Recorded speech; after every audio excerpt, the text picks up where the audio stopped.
Tata Motors is now finally geared up to launch its first CNG-powered Tiago and Tigor in January 2022.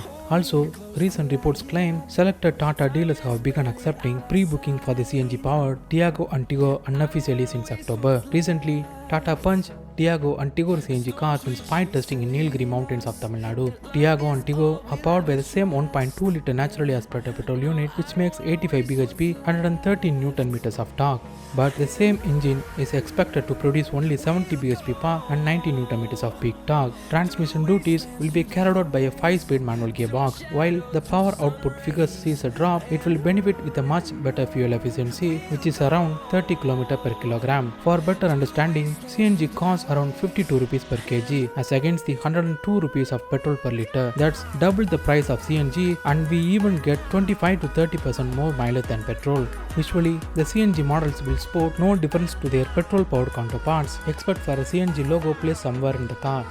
In addition, Tata Motors will also offer the option to get the CNG kits fitted at the dealership level. Upon the launch, the Tata Tiago CNG will compete against the CNG-powered variants of the Hyundai Santro, RV Wagoner, and the upcoming CNG versions of the Swift and new Gen Celerio.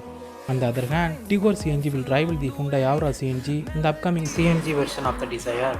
Tata Motors hopes to increase the sales volume with the inclusion of the CNG variants. According to the report by the Society of Indian Automobile Manufacturers, the CNG network has expanded about 3,500 filling stations in 293 cities at present, which was only 1,300 stations in 143 cities in 2019, which will further strengthen to 1,000 stations by 2025 and reach the 10,000 mark by 2030. Thanks for watching.